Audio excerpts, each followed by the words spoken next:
Hello students, in this second term we have to discuss rest of all the topics of your book. In the previous term we have discussed all about classes and object, uh, different types of functions like unparameterized function, parameterized function, return type function, function overloading, then constructor and constructor overloading. Now, in the second term, or you can also say in the last term, because till the second term examination, syllabus of computer is totally completed. So, we'll say the last term. The first chapter that we have to discuss is arrays. And this is one of the most important topics for the board examination. Because from arrays, near about 15 to 20, 22 marks questions always come in each board examination. So you have to be careful because a little bit difficult topic and also the most important, one of the most important topic. So let's start arrays.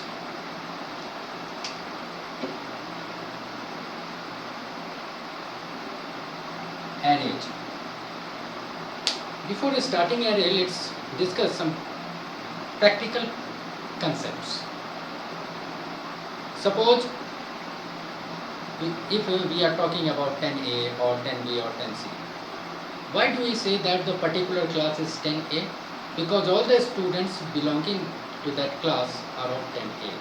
All those students have been registered for 10A. Why do we say that the particular class is 10B? Because all the students belonging to that class have been registered for 10B. So we say that this is class 10B. Sometimes what happens in our school, in the situation of festivals, most of the students become absent. What happens in that case? Suppose 10A, there are 15 presents in 10A, 20 presents in 10B and 10 presents in 10C. Then the management combines all these three classes in a single room. Then in that case also, will you say that the class is 10A, 10B, 10C? No, that will be called simple class 10, because all the students belonging to that class have been registered for class 10. Now all the students have not been registered for particular section 10A or 10B or 10C. In that case we say that the students are of 10, class 10. So what happens actually? All the elements belonging to a group. What is the class? Class is a group of students. Class is the group of students of the same type. Same type means 10A, same type. All the students registered for 10A, section A. So 10A, same type. So what is a class? Class is a group of students of the same type. In the same way, here we can also create a group of variables of the same type. Group of variables of the same type. This is the first situation. Group of variables of the same type. This is the first case. From practical examination, from practical example we got that group of variables of the same type. This is one concept. Now second, suppose we are talking about a bus or a railway. Most of the trains have the berth reserved for the passengers. Suppose you have the seat number 14. Seat number 14. Obviously, the next seat will be seat number 15, then seat number 16. What are you looking? The seats are in sequence. Sometimes here some buses also have their seat number and the passengers are allotted to the particular seat number. The passengers cannot sit of their choices. They have to take their seats as given at the time of booking. In that case also, all the passengers are of same type. Why we say that the passengers are of same type? Because their destinations are same. All the passengers have the destination same, but they have their sequence. They have been allotted their seats in sequence. Particular seat number 1, 2, 3, 4, 5, 6, so on. Clear? So they have a sequence. Second, in the same case, here the variables will also have a sequence. Variables have sequence. But where the sequence? This sequence will be in the memory. In memory. Clear? If you combine all these 2 points, then what will you find? That the group of variables of the same type having sequence in memory will be called array. This will be called array. So in general format, you can define the array as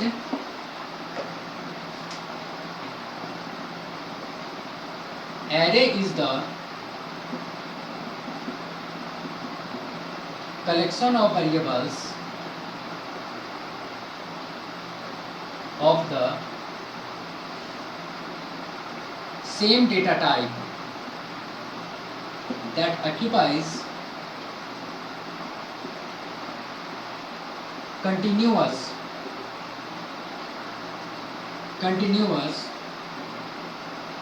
memory area. Now here comes a question. We'll discuss this continuous memory area later, but first of all, let us know how to use array in the program. If you have to make a group of 5 variables, and here is the restriction that all the variables must be of integer type. I already told you, in the group all the variables must have the same data type. So we are going to create a group of 5 integer variables. How will you create the group? Let's see the syntax. First of all, write the data type int. Now name of the group, suppose ARR. Then you have to give this to a square bracket, opening and closing a square bracket. Int ARR. This opening and closing a square bracket indicates that ARR is an array. Only this will indicate that ARR is an array. Equal to new keyword. You already know new keyword is used to allocate the memory. New int and here 5. Now explain this syntax. This int is the data type of elements of the array. Elements of the array. This ARR is name of the array. ARR is name of array. You can give any name instead of ARR. New keyword, you already know, is used to allocate memory. And this 5 is the size of array. This is called size of array. Size of array means array can store maximum 5 elements, not more than 5. Maximum 5 elements. It doesn't mean it's compulsory that 5 elements must be stored in the array. The array can store 2 elements, 1 element, 3 elements, 4 elements, but maximum 5 elements. But what happens if array stores 2 elements? The remaining 3 seats, 3 spaces will be vacant. That will be vacant, means wastage of memory. So here 5 indicates the size of array, means maximum element that the array can store. Now I told you that array is group of variables, and if this ARR is the group of variables, then definitely we should know the name of those variables having in this ARR. So here is one more important point. That arrays, I am writing here, arrays always start with 0. Arrays always start with 0. Always start with 0. 0 means if you are giving the seat number, so generally in general life seat number starts from 1. First seat number is called seat number 1, seat number 2, seat number 3. This is called seat number. Means seat number starts with 1. But here arrays start with 0, means first array will be of 0 position, second will be of first position, second starting with 0. So how will you write the name of variables? First variable name will be ARR 0. This is the name of array. ARR 0 is the name of this ARR 0 is the name of variable. Suppose you declare variable int I, J, K, L, M. You can imagine, you can keep in your mind that this ARR 0 is equivalent to I. Second variable ARR 1. You can keep in mind that this ARR 1 is equivalent to J. ARR 2. This will be equivalent to K. You have to keep in mind. Not I am saying that exactly it will be equal to K. You can declare any name of variable, na? So as in the general case you declare I, J, K, L, so I am giving the example comparing with these variables. ARR 3 and the fifth will be ARR 4. Look here, 1, 2, 3, 4, 5. There are 5.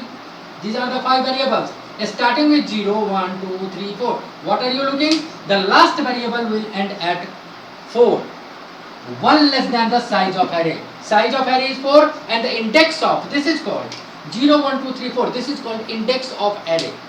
0, 1, 2, 3, 4 called index of array. It means the last index of the variable will be 1 less than the size of array, means 4. Okay. Now suppose if you have to store some value in I, how will you write? Suppose I equal to 10, J equal to 20, K equal to 25, L equal to 37, M equal to 49. You can store in this way. Similarly, if you have to store the values in this variables of array, you can store simply ARR as I equal to 0, ARR 0 equal to 20, ARR 1 equal to 25, ARR 2 equal to 27. You can store any value, 39 and 47. These are the values stored in ARR. Now here comes a question.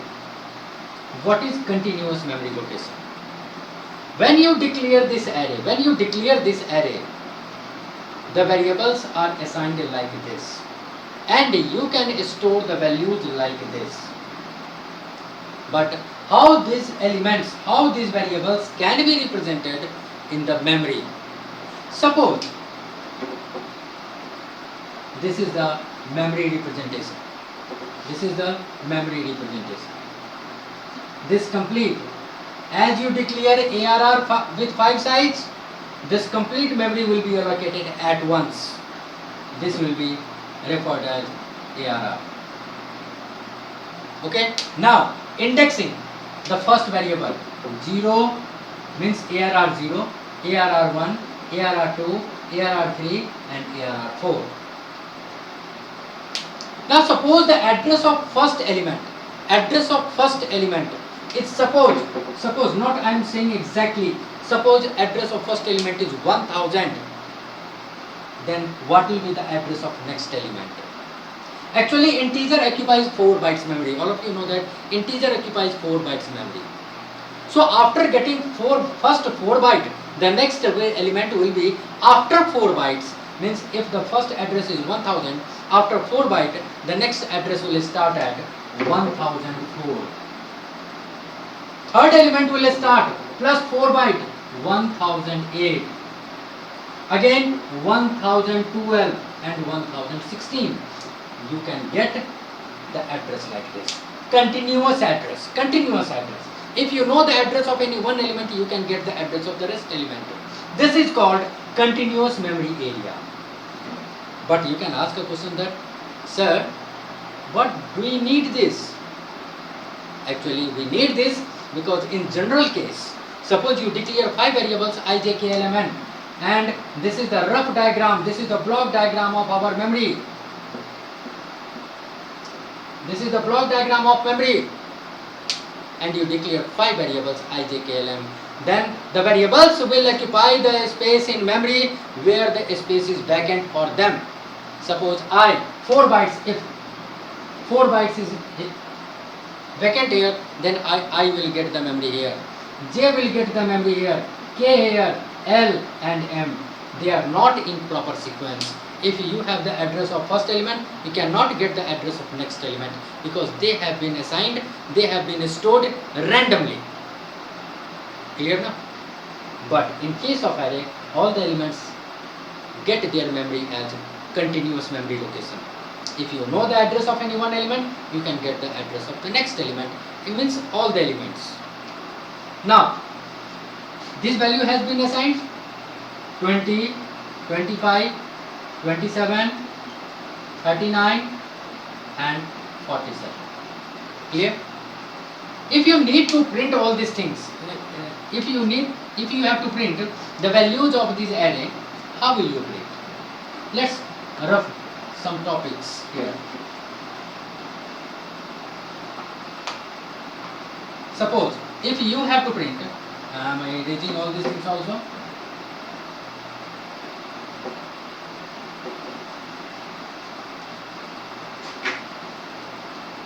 Okay.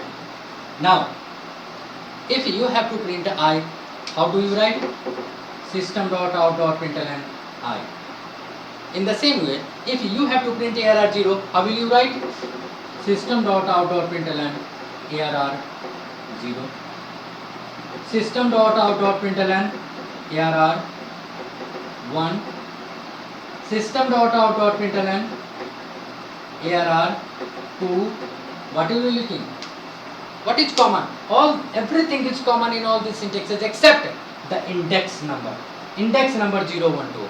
And you are looking that these index numbers are of integer type. These index numbers are of integer type. So we can apply a loop starting with 0 till the last position. So we can implement a loop. I am applying the loop here for int I equal to 0, I less than 5 and I plus plus. We can also write I less than equal to. We can also write I less than equal to 4. But this is easier to get right here I less than 5 because we have in mind that the size of array is 5. We can remember the size of array. So we generally write I less than 5 as the size of array. System.out.println ARR I. Look here, run the loop. First time I equal to 0, 0 less than 5. Inside the loop, SOPLN ARR 0, the value of I is 0, so ARR 0, and the value of ARR 0 is 20, 20 will be printed. Then I plus plus I equal to 1, 1 less than 5, it's true, SOPLN ARR 1. I equal to 2, 2 less than 5, true, SOPLN ARR 2. In this way, all the values will be printed and you will get the output 20, 25, 27, 39 and 47. In a single loop, by you implementing a loop, you can print the values of array at once. Okay. Now let's implement this concept in simple programming.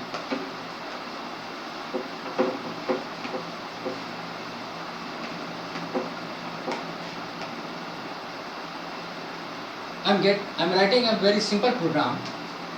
Question is, write a program to store all the even numbers from 1 to 100 in an array and print them. What we have to do actually? First of all, we have to find all the even numbers. Then these even numbers will be stored in the array.